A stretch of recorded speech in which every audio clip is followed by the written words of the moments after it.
Hello, I'm Esther Gitu-Yuwat. It's Friday, March 26th.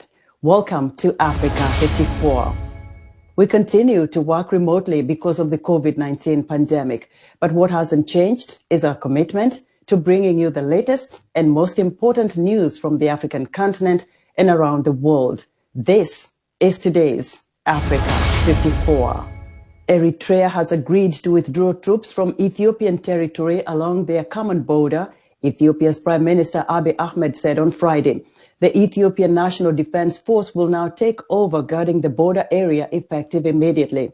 Meanwhile, Abiy rejected U.S. calls for a unilateral ceasefire in the northern Tigray region and dismissed allegations of ethnic cleansing, according to a senior U.S. lawmaker sent to Addis Ababa by President Joe Biden. However, Democratic Senator Chris Coons, recounting his talks with Abiy last weekend in the Ethiopian capital, praised the Prime Minister for publicly acknowledging for the first time that troops from neighboring Eritrea entered Tigray during the 5-month-old conflict after months of denials. Abiy also pledged this week, following Coons' visit, that any soldiers who carry out human rights violations will be punished. Coons said he pressed Abiy during both days of their meetings on March 20th and 21st to declare a ceasefire, but Abiy declined, arguing that the fighting had largely stopped and the situation by then amounted to a law enforcement action where they're pursuing a few TPLF senior leaders.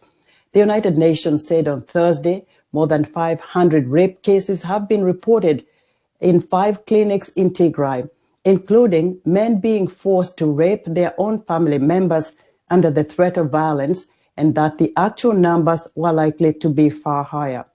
In southern Africa, helicopter gunships exchanged fire with suspected Islamist insurgents as fighting raged for a second day around a gas hub town in northern Mozambique, according to a security source and a diplomat. The government said security forces were working to restore order in Palma, which is adjacent to gas projects worth $60 billion, led by companies including Total, after it came under a 3-pronged attack on Wednesday. The attack in a province that has since 2017 been targeted by Islamist insurgents with links to Islamic State began hours after the French oil major said it would resume work on the project after halting it for security reasons. The security source told Reuters on Thursday that oldies were visible in the streets, some of them beheaded. Reuters could not independently confirm that detail. The government said it had no information about casualties or damage as communications to the town had been cut. A huge container ship blocking the Suez Canal like a beached whale may take weeks to free, according to the salvage company. Meanwhile, officials stopped all ships entering the channel on Thursday in a new setback for global trade. The 400-meter Ever Given is blocking transit in both directions through one of the world's busiest shipping channels for oil and refined fuels, grain and other trade, linking Asia and Europe. Late on Thursday, dredgers were still working to remove thousands of tons of sand from around the ship's bow. The Suez Canal Authority said earlier that 9 tugboats were working to move the vessel, which got stuck diagonally across the single-lane southern stretch of the canal on Tuesday morning amid high winds and a dust storm. A total of 206 large container ships, tankers carrying oil and gas, and bulk vessels hauling grain have backed up at either end of the canal, creating one of the worst shipping jams seen for years. Deaf children in Egypt face serious obstacles when seeking an education because many come from poor families and far-off rural areas. The government provides only secondary education for deaf students, though some churches offer a primary school for these disabled children. Edward Yeranian reports for VOA from Cairo. 16-year-old Esther is one of the lucky few among deaf children in Egypt able to receive a good education despite financial and social obstacles. She completed 6 years at the Episcopal Church's deaf unit in Cairo and now attends a government high school. School at the deaf unit taught me many things. The government school is not as good. At the deaf primary school, students learn the basics, gaining knowledge they will need to communicate with other people, overcome prejudice in society, and contribute productively. يبقى عندهم تعليم قراية وكتابة. The children learn reading and writing from an academic perspective, and then they learn a skill so they can earn a living and not depend on society. Many of Egypt's 5 million deaf people come from poor and rural areas and have uneducated parents who are unable to speak to their deaf children. We teach the parents how to use the sign language, and that's good, enable the parents to communicate with their children. Father Clement teaches the children ethics and good conduct. He is deaf himself and says he remembers his childhood in Sudan, where the deaf were often ignored and marginalized by society. His first-hand knowledge from experience helps him teach with compassion and empathy. Deaf people have a hard time. They often don't want to be taught. They learn from their friends in the cafes, and they learn bad habits, which causes problems. Teaching at the deaf school requires patience. It also requires sign language. Recruiting teachers with these skills is not always easy. Another stumbling block, in 2020, the COVID-19 pandemic forced the school to close the boarding section. We used to provide accommodation for these children who come from far away and who cannot afford the transportation every day. But now, because of the pandemic, we were not able to bring them close to each other because this increased the risk of being infected with the virus. Despite these challenges, the school remains open to help prepare these young students for the world. Graduates like Esther leave with options and choices. I like to visit my old teachers and to help young deaf students. When I finish high school, I want to go to college and study home economics. Most importantly, Esther's education has opened new horizons. Edward Uranian for VOA News, Cairo. Cameroonian music lover Paul Chana opened a tiny record shop in the early 80s and built a college of more than 5,000 original vinyl records. When compact discs arrived, his little record store struggled, but eventually became a kind of museum, with customers going there to learn about music history. Anne Zwako has this report narrated by Moki Edwin Kinzeka in Yaoundé. Paul Chana started selling vinyl records in Cameroon in the early 80s in a tiny shop, only 6 meters square. When compact disc CDs arrived, he found himself with a growing stock of unsold records. But instead of switching to CDs, he bought even more records from other shops that went out of business and began selling to foreign collectors. J'ai mes clients de vinyle. Que ce soit au Cameroun, que ce soit 95% of my customers are outside the country in Europe. They often order vinyl from me from Europe. They have brothers and friends who come to Cameroon. Although Chana's tiny shop didn't grow, his collection did, to more than 5,000 records stored mainly at home. But the shop became a kind of vinyl museum. It makes me very, very happy to see that the record store have kept vinyl records for a long time. Because the kids today, the ones who were born recently, don't know them yet. If we don't tell them there was stuff like this before, they can't know. Chana says young people often mistake his shop for a bookstore. What do they call a book? It's this vinyl that they mistake for a book, because they've never seen one. And I say to them, my son, that's not a book, that's a vinyl record. They're surprised every time because they have never seen one. Cameroon's National Museum, under the Ministry of Arts and Culture, applauds collections like Chana's. We invite him to get in touch with the Ministry of Arts and Culture, where there are specialised services that can help him to digitise and open it up so the younger generation can benefit from it. While vinyl is not as popular as it once was, it still holds a special place in the hearts of Cameroon's former record sellers and music fans. Collectors like Chana remember with fondness the music technology from a simpler time. For Anne Zwanke in Yaoundé, Moki, Edwin Kinzeka for VOA News. In the global race against emerging variant of COVID-19, experts say it is imperative to reach herd immunity quickly by vaccinating as many people as possible. VOA correspondent Maria Madiello reports on the range of vaccines being used in the U.S. and elsewhere. In the United States, 3 vaccines are being used: Pfizer-BioNTech, Moderna, and a recent addition from Johnson & Johnson. U.S. health experts say all have been rigorously vetted.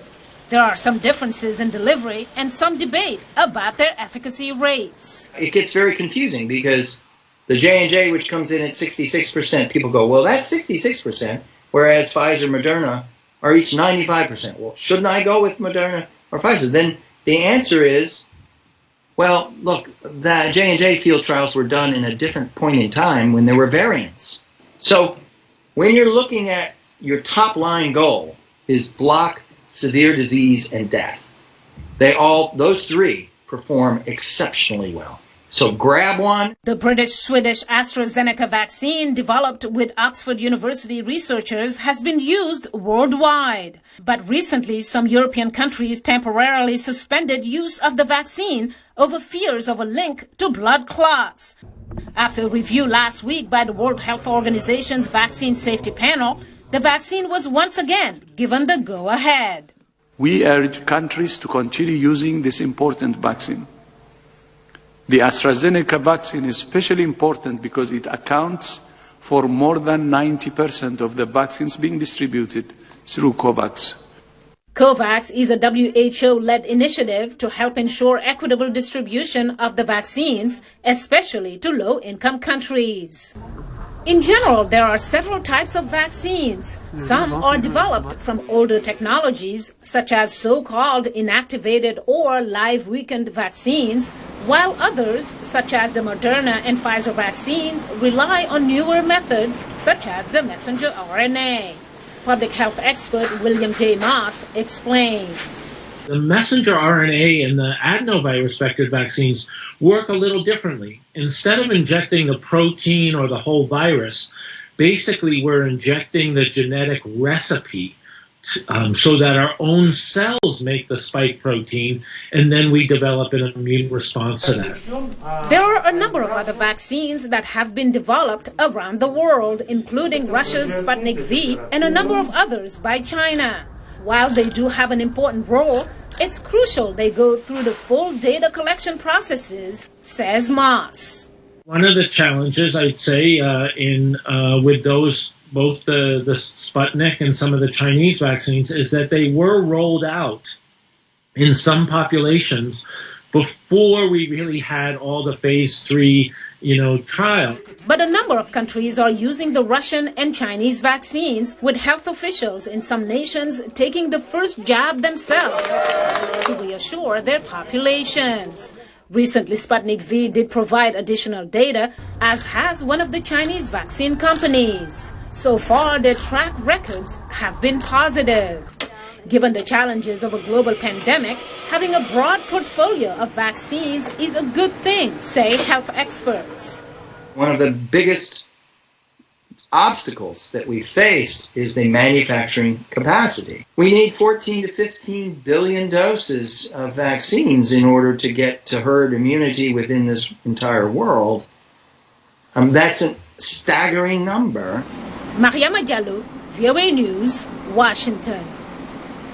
U.S. officials say Russian state media is citing false reports to undermine faith in Western COVID vaccines in an effort to promote Russia's own Sputnik V vaccine. Daria Deguts has the story. 4 Russian state media outlets are broadcasting false information about the vaccines being produced in Western countries, according to the U.S. State Department's Global Engagement Center.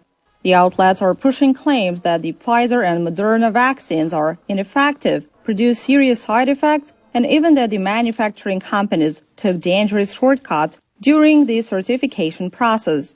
The State Department has denounced these claims. It is very clear that Russia is up to its old tricks, and in doing so is potentially putting people at risk by spreading disinformation about vaccines that we know to be saving lives every day. The White House is also aware about the disinformation campaign. We will reiterate that at every opportunity, these vaccines are safe. They've been approved by the FDA. One of the Russian sites, Newsfront, has reported, for example, that the coronavirus was manufactured in the U.S. However, Vladimir Putin's press secretary has called the accusations coming from the U.S. nonsense. But research by the media watchdog group, the Alliance for Securing Democracy, shows 48 out of 50 vaccine-related tweets by Russian state media focused on the alleged negative effects of the Pfizer vaccine. Brett Schaffer of the German Marshall Fund says it's all part of a plan to push the Russian Sputnik V vaccine. These countries have their own vaccines that they're trying to distribute to the world. So it was much more targeted that there was a lot of geopolitical considerations, there were economic considerations, there were a lot of different factors that went into play. Just as with Russian disinformation during U.S. presidential elections, it's hard to gauge the actual impact of this current disinformation campaign against the Moderna and Pfizer vaccines. What is clear is that it is creating confusion. For those people who want to be anti-liberal, it's just giving them more fodder and giving them another reason to get upset. It's also, I think, fostered greater concern about, well, which vaccine should I get? There's 3 of them out there. And so I think it's adding to the confusion over that. And we are seeing people being afraid to get the vaccine if it's of the wrong kind. The Russian Sputnik V has not yet been approved for use in the EU, but has been approved in at least 50 countries around the world. Daria Digut for VOA News, Washington. As always, we would like to hear what you think about Africa 54 and the stories we cover. Join the discussion on Facebook. The address is Africa 54. We're also streaming our broadcast live on Facebook. Please watch and share our show with your friends. Also check out our headlines 24/7 on voaafrica.com. Still to come, man's quest to return to the moon and the fascination with Mars. Stay with us.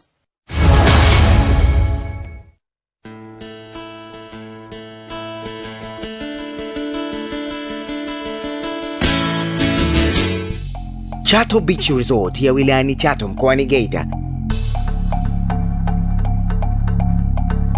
sehemu pekee mkoani Geita yenye mapumziko ya kweli, kwani una kila sababu ya kupumzika Chato Beach Resort, kwa kuwa usafiri wa kuja na kuingia Chato ni wa uhakika kwa safari za ndege za Jumatatu, Alhamisi na Jumamosi.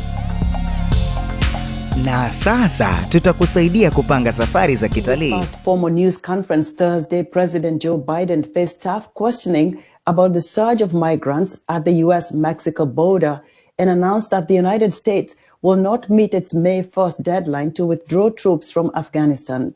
White House correspondent Patsy Widakuswara has the story. Immigration was a major focus in President Joe Biden's news conference, the first one since he came into office. Biden rejected the perception that he is seen as soft on the issue, prompting the surge of Central American migrants crossing into the U.S. from Mexico. That's why they're coming, because no, Biden's a good guy. Truth of the matter is, nothing has changed. As many people came, 28% increase in children to the border in my administration, 31% in the last year in 2019 before the pandemic in the Trump administration. Earlier this week, Biden appointed Vice President Kamala Harris to lead efforts to address root causes of the migrant surge. On the foreign policy front, the president announced the United States is unlikely to meet its May 1st deadline to withdraw troops from Afghanistan. He did not offer a firm timeline. How and in what circumstances do we meet that agreement that was made by President Trump to leave under a deal that looks like it's not being able to be worked out to begin with. How's that done? But we are not staying a long time. With the Afghan conflict escalating in recent years, the announcement was not a surprise to some observers. But the fact was that when the Biden administration took place, we had made essentially zero progress, both in ending the fighting, which had grown more intense, and defining a single aspect of the peace process. The U.S. leader also addressed North Korea's recent launch of 2 short-range ballistic missiles off its east coast, calling it a violation of a United Nations resolution. There will be responses if they choose to escalate. We will respond accordingly. But I'm also prepared for some form of diplomacy. President Biden also said he will work with allies to insist that his Chinese counterpart Xi Jinping follows international rules. What I've told him in person on several occasions, that we're not looking for confrontation, although we know there will be steep competition. I thought his discussion of China focused on something that really will be a shift, moving away from simply confrontation in trade and a military buildup to some kind of relationship which could possibly bound the competition. The president also announced he would double his vaccine goals to 200 million doses in his first 100 days, and that he expects to seek a second term in 2024 with Vice President Kamala Harris again as his running mate. But folks, I'm going. He spent just over an hour fielding tough questions. Patsy Widakuswara, VOA News. NASA's Wright brothers moment on Mars comes complete with a piece of Earth history on board, plus the space agency eyes its return to the moon, and a record-setting explorer sets another. VOA's Arash Arbasadi brings us the week in space. NASA this week previewed the Martian launch of its Ingenuity helicopter. It rides aboard the agency's Mars rover Perseverance. NASA Planetary Science Division Director Lori Glaze says the future of Mars research may depend on Ingenuity. Ingenuity will open new possibilities and will spark questions for the future about what we could accomplish with an aerial explorer. Could we image areas not visible from space or that a rover couldn't reach, like shadowed craters with seasonal water flow? Glaze adds the aerial mission could shape how drones support future missions with humans. Also having made the trip from Earth to Mars is a small piece of fabric from the plane the Wright brothers used in their historic first flight in 1903.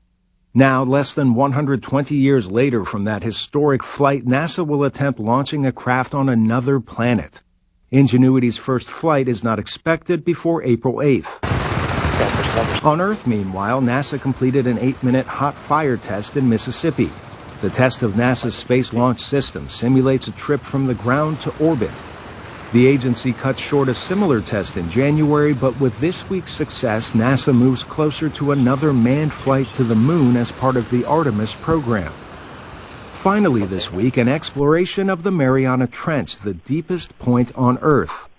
Richard Garriott just finished a trip there. It is almost 11,000 meters of seawater deep. That is deeper than Mount Everest is high above sea level by a couple thousand meters at least. This is Richard Garriott. I'm here with Victor Vescovo. We are in the submarine limiting factor. Garriott and research partner Victor Vescovo collected water samples to study, among other things, microplastic contamination. Garriott is the only person to have been to the Mariana Trench, the North and South Poles, and the International Space Station. Bon voyage. Arash Arabasadi, VOA News.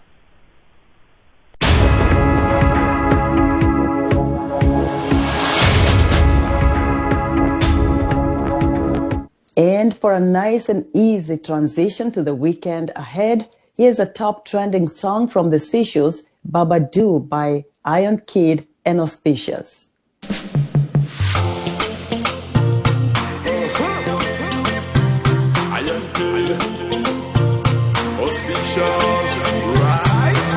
Babadou, babadou, get keep ya arrivé, oh. Mon sens y trop belle, action y pas kilo. taper cause nous crache nous partout oh.